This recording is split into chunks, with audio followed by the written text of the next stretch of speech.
This is WFUV in New York, which is celebrating 50 years. 50 years as Fordham University's voice. It's 8 o'clock, and it's time for the big broadcast. Hi, boys and girls. It's me.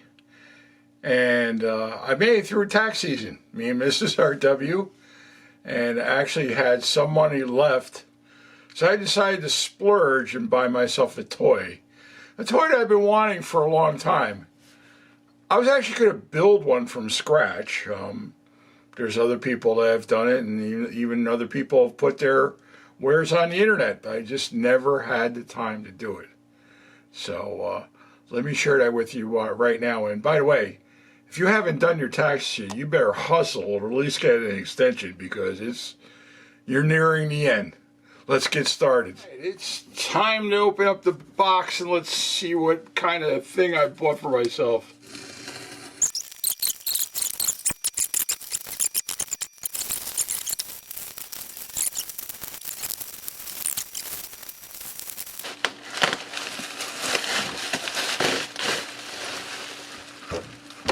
There it is.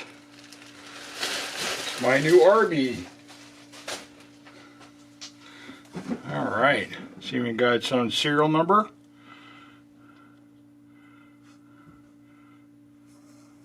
Really nice, it presents really nice. Nice package.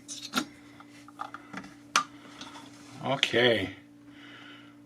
Alright, so let me explain what we got here. So if you have a farm radio, or if you have a 3-dialer that you don't feel like hooking batteries up to, you can invariably use something like this, or you can build one. It's all right. You know, it's not carved in stone. So what you have here is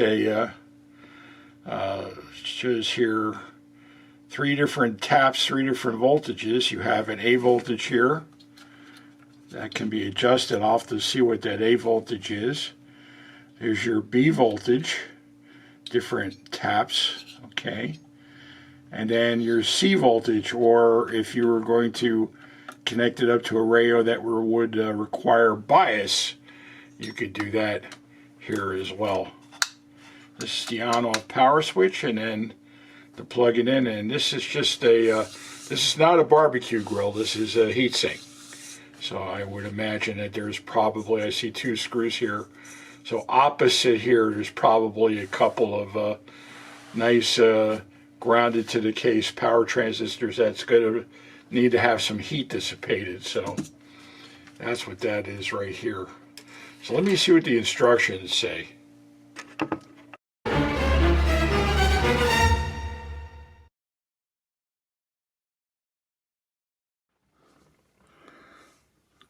Okay, boys and girls, we're pretty much ready to go. Let me flip the switch on. I'm connected the power supply to the Philco. This is my 3970 farm radio.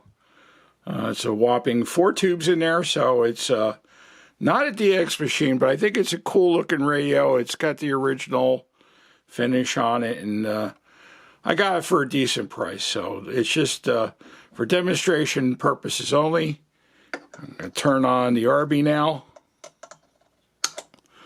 Okay, and now I'm going to turn on the radio. Now, being a farm radio, when I turn the radio on, you'll see, here, I'll just use this as a pointer.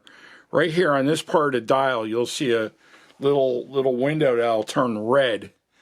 And what that tells you is it means that you're actually running off batteries, but we're actually going to be running it off the ARBE3. So here we go. Let's see.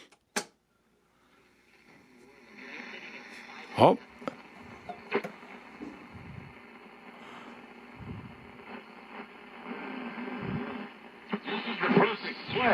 Because everyone sit down and say, oh my gosh. I mean, think about this. So it's working. The antenna isn't the best, but it's working. It's not our problem.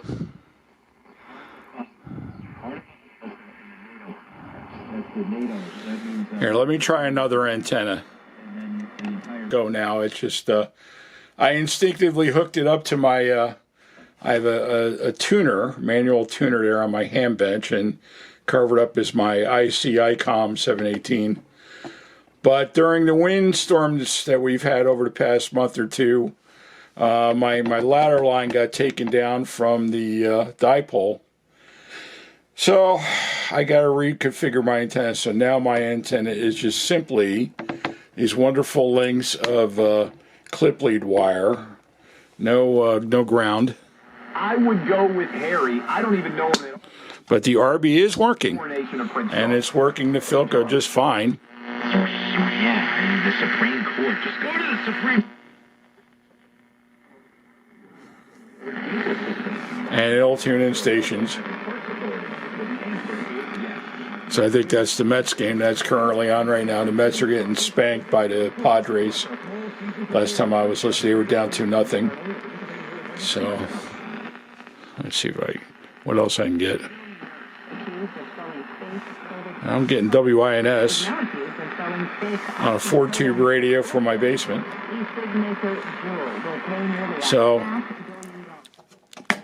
and then when you turn it off, you see that little red disc go away. It gets covered up, actually. There's an arm that comes up and covers the little red disc. So, anyhow, oh, I just broke my tripod.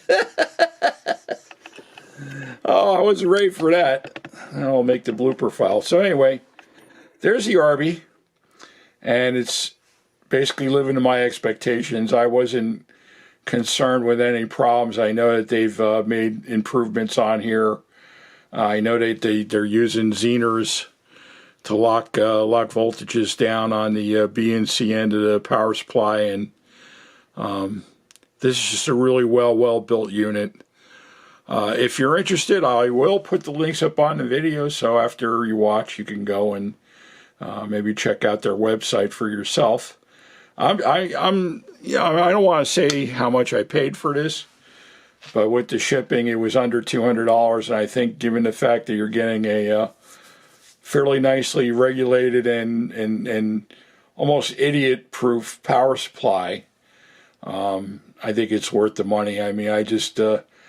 My thing is time. I just don't have enough time to do these things. So I figure if I ever get a 3-dialer down here or a farm set, that'll certainly make my life a little bit more expedient instead of having to kind of throw something together. So anyway, I hope you enjoyed that. So that's my new toy. That's the ARBE. Okay. I learned about this power supply when I started being a docent at our museum, and we have an AK-20 that's a very nicely working restored AK-20, and it's using an ARBE, an earlier ARBE, to power that up, and I started inquiring about it. So that's how I got to learn about the ARBEs. They've been making them a long time. They're out of Jackson, Michigan. So anyway, thanks for watching. Like, share, and subscribe. I hope you enjoyed this video. And take care, and we'll see you down the road. Bye.